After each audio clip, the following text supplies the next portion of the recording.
Hi, I'm Gordon from Camera Labs, and in this video I'll be comparing the Canon EOS R6 Mark II, the Panasonic Lumix S5 II, which coincidentally I'm filming this piece to camera with, and the Sony A7 IV, and I'm going to be comparing them for video resolution and noise.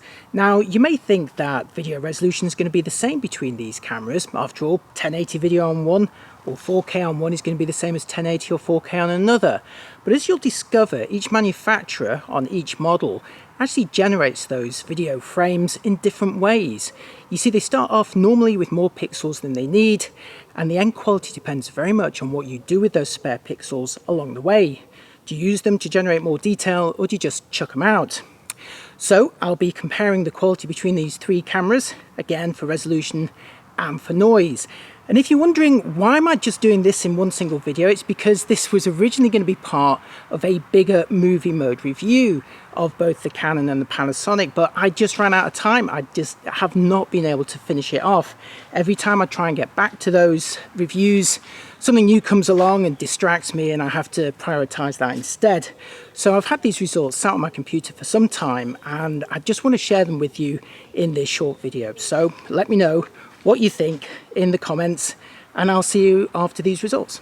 To really measure resolution and any differences with rival models though, you'll need to film a test chart, which is what I've done here, starting in 1080p using full frame modes. I've magnified the view by 2 times here to better reveal the differences, and I've placed the Canon EOS R6 Mark II on the left, the Lumix S5 Mark II, also representing the newer X version, in the middle, and the Sony A7 IV on the right. To place them on a level playing field, all 3 bodies were also fitted with the same adapted Sigma 40mm f1.4 art lens, set to f8 for the optimal resolution. Now, some companies oversample, others pixel bin, but at 1080 25p here, I'd say the Lumix S5 Mark II in the middle is actually doing a slightly better job than the Canon R6 II on the left, leaving the Sony A7 IV on the right looking a tad softer. Now, I'm looking at the original files here, so bear in mind that depending on the size of your screen, the quality of your internet connection, and the actual resolution that YouTube is playing it back at, you may be seeing a slightly different result. At 1080 50p, still using the full frame, the Lumix S5 Mark II in the middle loses its advantage, and I'd now say in terms of actual resolving power, they're all looking fairly similar, albeit with varying levels of moire. At 1080 100p, the Canon R6 II on the left looks much the same as before, whereas the Lumix S5 II in the middle has become visibly softer. Meanwhile, the Sony A7 IV hasn't suffered too much, but I'd say the R6 II on the left is in the lead here.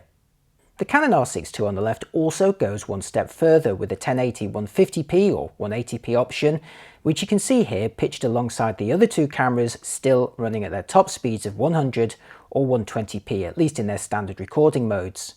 The Canon impressively maintains its quality here, although the Lumix and Sony have the advantage of recording sound in their 100 or 120p modes. Note that you may be able to access even slow motion in S&Q. To compare 4K resolution, I've moved to a finer portion of the chart, here magnified by 2.5 times. I'll start with 4K 25p using the full frame of each camera, where they're looking pretty close, but I'd rank the S5 II in the middle a fraction behind the R6 II and A7 IV, which flank it on either side. You may not notice this in general use though. Next, for 4K at 50p, which for the R6 II on the left remains full frame, leaving the S5 II and A7 IV to enter their cropped APS-C modes. So in this instance, I've moved both of these cameras a little further back in order to maintain the framing. Here it's another close match, although again I'd say the R6 II on the left is taking a fractional lead, perhaps in this case due to it having more data to play with in 4K above 30p. But the Lumix S5 II offers high resolution options internally, so here it is in the middle filming 5.9K at 25p, flanked by the R6 II and A7 IV both at 4K 25p here, so all 3 are using their full frame coverage at the same frame rate. Now in this test, the S5 II is enjoying the lead over its rivals, resolving visibly finer details on the chart. And finally, for good measure, here's the S5 II in the middle in its 6K 25p open gate mode, where it's resolving finer details still, even when I've got it cropped here into the 16:9 shape. Now, I filmed this particular comparison in early 2023, and since then the R6 II has received a firmware update that supports 6K recording up to an impressive 60p, but this is only available in a RAW format and only over HDMI to an external recorder, and it's also only available in a wide 1.9:1 shape or wider still. I do hope to test this in a future video though. In contrast, the S5 II and the X version support 6K up to 30p in a taller open gate format which uses the full height of the 3x2 sensor, and crucially they can record it internally onto SD cards. Meanwhile, the A7 IV is limited to 4K at best. Moving on to video noise, I filmed this bunch of flowers with each camera in 4K 25p full frame modes, again fitted with the same Sigma 40mm 1.4 art lens, and here starting at 3200 ISO. This time I'm presenting the clips at their full height without any magnification so you can see how they'd look in normal use. Next, for all three cameras set to 6400 ISO. And now at 12800 ISO, where I'd say they're all remaining pretty clean. Next at 25600 ISO, where a little noise has crept in, but all three are still looking very usable here, and this is without any additional processing.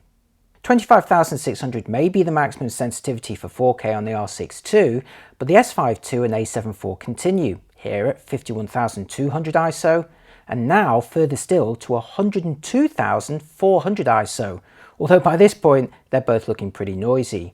Now this marks the top sensitivity for the A7 IV, but Panasonic bravely allows the S5 II to go one stop further to 204,800 ISO, where it unsurprisingly looks terrible in the middle of the picture here. I'm not sure who this is designed for, but the good news is all three cameras can at least still look very respectable up to 12,800 ISO.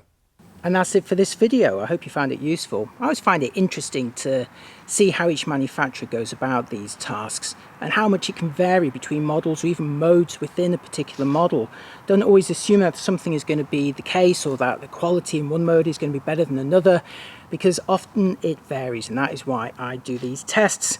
But they do take a long time to put together, and that's why sometimes they just end up sitting on my computer for ages while other reviews take priority. But I didn't want to let this one lie because it was a big comparison to make between these three cameras, performing all these tests again. So I did want to show it to you, even though it didn't include all of the rolling shutter and autofocus tests and everything else that I would normally include in a movie mode review.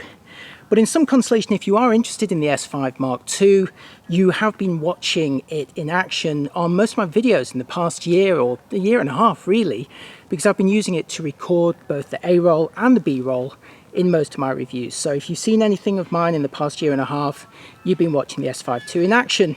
Right, that's all I can say now, so thanks for watching. Let me know what you think in the comments, and I'll see you next time. Bye-bye.